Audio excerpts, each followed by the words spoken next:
Hello, everyone. Welcome back to Leo and Luna Talks. I'm so happy you're here with us today. Honestly, every time we record a new episode, I get so excited because I know we're going to learn something really useful together. Hey, great to be here too. I was actually thinking about today's topic on my way here, and I just couldn't stop smiling. It's such a warm and interesting one. Right? I even called my grandmother this morning because of it. She's been married for 52 years. Can you believe that? I asked her, "What's your secret?" And she just laughed and said, "Patience, dear. A lot of patience." That's amazing. And that actually brings us perfectly to today's topic. We're talking about the language of long-term relationships, specifically the English words, phrases, and expressions people use when they talk about love, commitment, and marriage. By the end of today's episode, you're going to be able to talk about relationships confidently in English. You'll know the right vocabulary, natural expressions, and even some really common phrases that native speakers use every day. And here's our first question for you. Write your answer in the comments. Do you think love or friendship is more important in a long marriage? We really want to know what you think. Yes, tell us. And while you're down there, please hit the subscribe button on Leo and Luna Talks so you never miss an episode. It really helps us so much. All right, let's dive in. First, let's talk about the key vocabulary for talking about long relationships. Okay, so when we talk about long relationships in English, there are some really important words you need to know. The first one is commitment. Commitment means you are serious and dedicated to something or someone. So in a marriage, commitment means you stay together through difficult times. Exactly. So you might say their marriage works because they both have strong commitment to each other. Or a 50-year marriage takes real commitment. Simple structure. Subject, verb, object. They have commitment. She showed commitment. Another important word is trust. Trust means you believe in someone. You feel safe with them. You know they won't lie to you. In a long marriage, trust is everything. For example, we've built trust over many years together. And compromise. Oh, this one is so important. Compromise means both people give a little. Nobody always wins. Nobody always gets what they want. You meet in the middle. So you'd say, happy couples know how to compromise. Can you think of a time when you had to compromise with someone? Maybe a friend, a family member, or a partner? Write it in the comments. We'd love to read your examples. Now, what about the negative form? If there's no compromise, you can say they don't compromise, or there's no compromise in that relationship, and that usually means there are problems.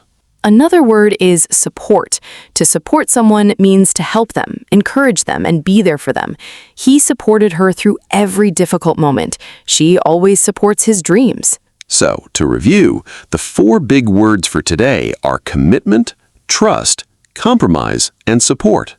Can you use one of these words in your own sentence? Drop it in the comments right now. Now, let's build on those words and look at the actual phrases that native English speakers use when they talk about long marriages. These are the kinds of things you'd hear in a real conversation, not just in a textbook. Yes, and this is where it gets really interesting. One super common expression is to make it work. If a couple makes it work, it means they put in effort to keep the relationship strong. They've been married 50 years because they always made it work. Another great one is to go through things together. This means sharing difficult experiences as a team. We've been through so much together is something you hear a lot from long married couples. It's emotional, it's real, and it's very natural English. What about formal versus informal? In a formal situation, like a speech at a wedding anniversary party, you might say, their enduring partnership is built on mutual respect. But in casual conversation with a friend, you'd just say, they work because they really respect each other. Same meaning, very different style. Here's a quick practice for you. I'll say the formal version, and you think of the informal version. Ready? Their relationship is characterized by deep emotional connection. Informally, you'd say, they really get each other, or even just, they just click. That's such a natural expression. They click means two people naturally understand each other. Those two just click, you know? I love that one. Okay, here are 3 tips for using relationship phrases naturally. First, use we a lot. Couples who are close say we naturally. We decided, we talked, we figured it out. Second, use the past and present together. We've had hard times, but we always come back to each other. Third, don't be afraid of simple words. Love, care, listen are all powerful. Write one phrase in the comments that you think is the most important thing in a long relationship. We're so curious what you'll say. Now, here's something really important. Real relationships aren't perfect, and in English, there are many natural ways to talk about the hard parts of a long marriage without sounding negative or rude. This is actually where a lot of learners feel stuck. They know the happy words, but they don't know how to talk about challenges in a natural way. So let's fix that. One very useful phrase is to go through a rough patch. A rough patch means a difficult period in a relationship. Every couple goes through rough patches. The key is how you handle them. Another one is to work things out. This means to solve a problem together. They had a really hard year, but they worked things out. It sounds calm, mature, and very natural. What about to drift apart? This means two people slowly become less close over time. Some couples drift apart when they stop communicating. The opposite is to stay close or to grow together. I love to grow together. It's so positive. It means that as both people change over the years, they change in ways that bring them closer, not further apart. The secret to their 50-year marriage, they grew together instead of apart.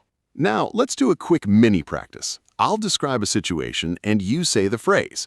A couple has a small argument, but they talk about it calmly and solve it. What do we say? They worked it out. Exactly. And if 2 old friends slowly stop talking and become distant, they drifted apart. Say these out loud with us. It really helps your speaking. So to review, rough patch for hard times, work things out for solving problems, drift apart for growing distant, and grow together for becoming closer. These are real, everyday English expressions. Okay, now it's time for one of my favorite parts, common mistakes. And I'll be honest, I've made some of these myself when I was learning. Me too, so don't worry. These are totally normal. Let's look at them together. Mistake number 1, saying they are married since 10 years. This is wrong. The correct version is they have been married for 10 years. You need have been because it's something that started in the past and is still true now. And use for, not since, when you give a length of time. Mistake number 2, he loves her since they were young. Again, wrong. Correct, he has loved her since they were young. With since and a point in time, you need the present perfect, has loved, not loves. Mistake number 3, confusing argue and fight. In English, couples argue about small things. Fight sounds more serious and physical. So, we argued about where to eat dinner sounds very natural. We fought about where to eat dinner sounds much more dramatic. And mistake number 4, saying they are together from 1975. No, correct. They have been together since 1975. Again, present perfect with since for a specific start point. Here's the funny thing. I once told someone my grandparents are married since forever. My teacher just looked at me and said, "Well, that's a very long time." We both laughed, but I never forgot the correction after that. Mistakes are honestly how we learn. Don't be embarrassed. Be curious. Try using the correct forms in the comments. Write, "I have known my best friend since," and finish the sentence. Let's see your examples. All right, let's do some interactive practice now. I'm going to give you 2 sentences, and you choose which one sounds more natural. Ready? This is such a fun part. Okay, situation 1. You want to say that a couple has been married a long time and it's been good. Option A, they are married for 50 years. Option B, they have been married for 50 years. Which one? Option B, of course. They have been married. Present perfect, because it started in the past and continues now. Say it out loud. They have been married for 50 years. Doesn't that sound so much better? Situation 2, you want to describe a couple who understands each other perfectly. Option A, they click. Option B, they are clicking. Which one? Option A, of course. They click is a state, not an action. We don't usually use ing for states. They click is simple, natural, and perfect.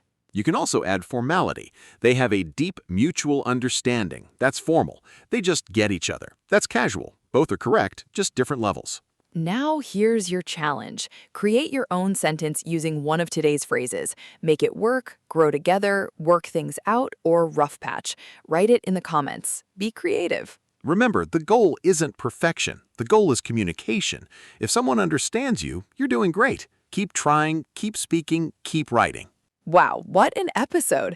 I feel like we covered so much today, and it was all so real and practical. I hope you feel more confident talking about relationships in English now. Let's do a quick summary. We covered 3 main things today. First, key vocabulary: commitment, trust, compromise, and support. Second, natural phrases: make it work, grow together, they click, and go through things together. Third, talking about challenges, rough patch, work things out, and drift apart. You did amazing today, seriously. Learning a language takes exactly the same things as a long marriage: commitment, patience, and a willingness to keep trying even when it's hard. So, here's our final question for you to reflect on. What do you think is the real secret to a 50-year marriage? Is it love, friendship, patience, communication? Tell us in the comments. We read every single one. And if you enjoyed today's episode, please give it a like, share it with a friend who's learning English, and subscribe to Leo and Luna Talks so you never miss us. It genuinely means the world to us. You are all amazing learners, and we are so grateful you spend your time with us.